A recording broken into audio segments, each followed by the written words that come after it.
para po naman sa ating pong winner today, para po sa ating What's on Your Mind, baby girl. Eto na, kausapin po natin mula po sa San Pedro, Laguna, 65 years old. At mag-isa lamang po sa buhay, itong si Kuya Hector Jimenez na 2 taon na daw pong nakikinig sa radyo. Good morning po, Kuya Hector. Good morning po, good morning po. Good Sir Ted morning. and DJ Chacha, maraming salamat po. Yes po. So, kamusta signal po namin dyan sa Laguna? Malakas naman po? Malakas naman po, opo. Oo. Sir, kayo daw po 2 years ang nakikinig sa radyo at inaalagaan nyo daw po itong nanay ninyo. Opo, actually masyadong matagal na po, hindi lang 2 years kasi nung nasa kabilang stasyon pa si Sir Ted na nakikinig na ako. Sinundan nyo po siya dito sa True FM.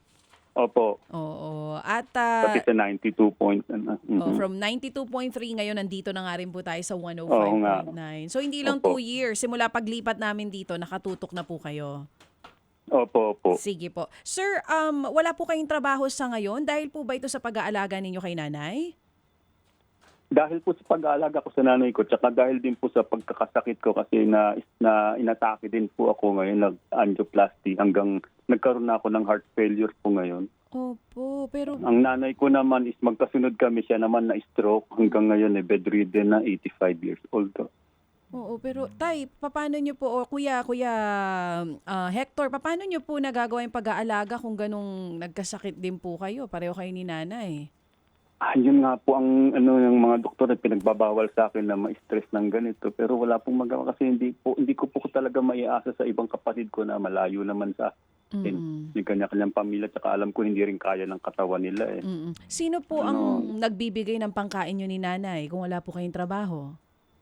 Kahit pa paano po, yung dati kong ginagawa na gumagawa po ako ng mga santo-santo. Dati kasi malakas ang tanggap ko. Ngayon mula nung nagaganito ko na konting kilos ko, humihingal na po ako.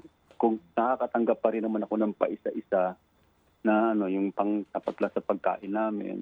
Minsan meron naman pension si nanay ko na 3,500.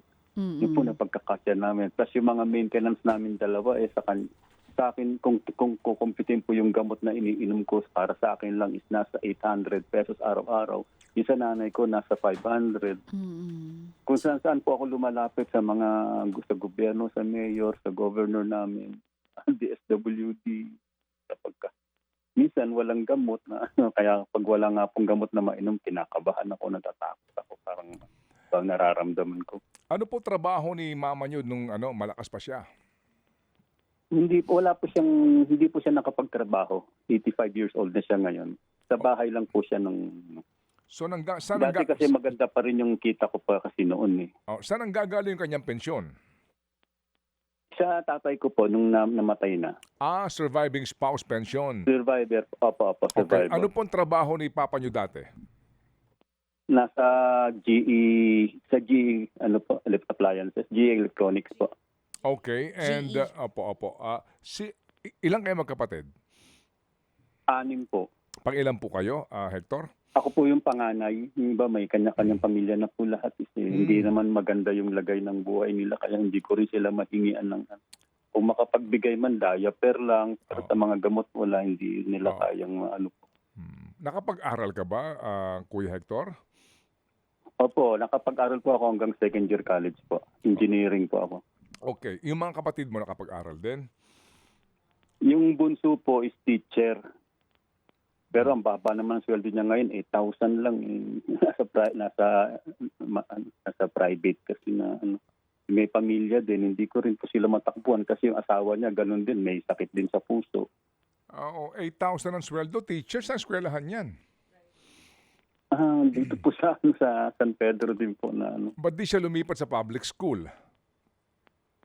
Sabi ko nga po, kasi nakakontrata siya ngayon. Ina-advise ko siya na pilitin niya makapag-public. Gusto na nga po niya, kaya lang under contract pa daw po siya. Baka next year daw po, nagpapatulong nga sa akin na baka daw po maiano ko na kung saan ko mailapit na makapasok sa public. Hindi, magpaparanking siya sa DepEd. No? Yan ang panuntunan siya. Kung napakinggan mo yung interview namin kanina. Kasi nga sa DepEd, nasa 30 mil na halos eh. Tama ang kanilang salary grade, no? Ng mga guro sa public school. Ko kanina nung narinig ko yung interview niyo eh. Sige, ganito. Kuya Hector, Sorry pakikialaman ko lang itong pribadong buhay mo. Bakit ka hindi nakapag-asawa? Parang na ano ako sa trabaho po naging naabala sa trabaho. Siguro choice ko na rin po yun dahil yung nanay ko nga, simula't simula ako na yung nag-aalaga na kasama niya. Pero nagkaroon ka naman ng relasyon. Meron po nakatatlo po ako. Oo. Wala ka namang anak. Wala po. Okay. Maganda po kasi mga naging trabaho ko nung mga nakaraan. Ikaw ay manlililok, kumbaga. Actually, hindi po ako naglililok. Nagdi-design po ako ng mga santo, mga sarili kong gawa lahat. Paggawa ng mukha, pagpinta ng mukha, pati paggawa ng damit, pagkatayo, paggagawa ng katawan. Pero puro kamay-kamay lang, kaya hindi po makina, kaya paisa-isa lang. May gawa ka dyan sa bahay mo ngayon? Meron pa ako ng mga picture na pero may picture ako ngayon, kaya pinadeliver ko po 1,500 yung nga po nasa ako diniliver ngayon. Okay. Kasi Pero, gusto namin makita kung meron kang gawa dyan, no? O ano man, para lang natin makita itong mga obra maestra mo, ha, Kuya Hector. Magsesend po ako ng mga picture na Apo, sige. Okay, sige. So, ito muna, meron kang 2,000 piso para bilang papremyo, pero bago yan, ano muna yung ating aral kahapon? Colossus po. Babalan po ako lumabas po kasi ako Okay. Colossus 3:23. 3:23. Okay, go ahead. Sandali lang po. Kasi walang mahina signal dito sa baba. Yeah, malinaw na ngayon. Sige, go ahead.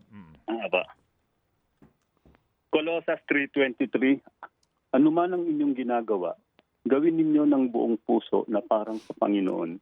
Na parang sa Panginoon kayo naglilingkod at hindi sa tao. Amen. Ang linaw kahapon ng paliwanag dyan ni Brad Jeff, and definitely napapanahon din yan sa mga tao na may pagsubok sa kanilang mga trabaho o hanap buhay. Sige, so ganito. 2,000 ang iyong premyo, Hector. Saan mo balak gamitin, kuya? Bala ko po na tabi kasi actually kahapon po talaga is check up ng nanay ko sa PGH. Hindi ko po siya madala dahil bedridden nga po siya. Kailangan naming magrenta ng ambulansya, gumastos ng gasolina. Hindi ko po nadala. Yun po. Ngayon pinare-schedule ko po yung check-up niya for July. Itatabi ko po para sa July. Okay. Sa PGH po kasi. Hihinga lang po ako. Pasensya na po. Kayo ba'y miyembro ng 4Piece? Hindi po. Kasi may pension po si nanay Nakinabang ba kayo sa AKAP? Hindi ko alam kung akap yung natanggap namin dito. Minsan may natatanggap po kami minsan sa senior, ganun. Yung AX, sa mga in crisis kayo? AX po, meron po sa DSWD po. Nakakuha na kayo doon? Yun nga po yung mga inaasahan po sa mga panggamot-gamot. Okay, sige, ganito. Hingi lang kami ng prueba dito. So, kailangan mo pang gasolina sa ambulansya, may mahihiraman kayo? Meron po, pinapa-schedule po sa barangay. Kaya lang isa ngayon, sa July po ba na Okay, very good. Sige po. Sige, so ganito ha. Yung 2,000 piso, Kuya Hector, dagdagan natin yan, no? Itong 2,000 piso. Gawin na natin 3,000. Okay? Galing kay Happy Man at kay Happy Lucky. 3,000 muna ang papadala namin. Pero hintay na namin yung preba mo. Pagkatapos, makikipag-ugnayan kami. Wala kami pinapangako, pero ngayon, so far, ang sigurado matatanggap mo ay 3,000 piso. Okay? Salamat po. Sige, so hindi sa amin galing ito, Kuya Hector, ha? Galing ito sa aming mga Happy Anonymous. Nakikinig lang sila sa atin. At sabi nga nila, itong 3,000, kahit papaano, assured ka na, no? Dito sa pagbiyahe ninyo, papunta ng PGH para sa iyong ina. Okay? Opo. Okay. Sige, Kuya. Pasalamat ka sa ating mga Happy Anonymous. Maraming salamat po sa lahat ng mga Happy Anonymous, sa lahat po ng mga nakikinig at sa lahat ng mga magagandang kalooban na nakikinig sa programa ni Sir Ted Tylon. Sana po, tuloy-tuloy kayo pagpalang. Tylon. Sige po. Salamat din sa iyo, Kuya Hector, at pagpalain ka ng Panginoon sa pagiging dakilang anak na siyang nag-aalaga ngayon sa iyong ina. Salamat na marami, Kuya, at makikipag-ugnayan kami ulit sa iyo, ha? Sige. Salamat. Thank you. Salamat po. Thank you. Si Kuya Hector Jimenez po ng San Pedro, Laguna.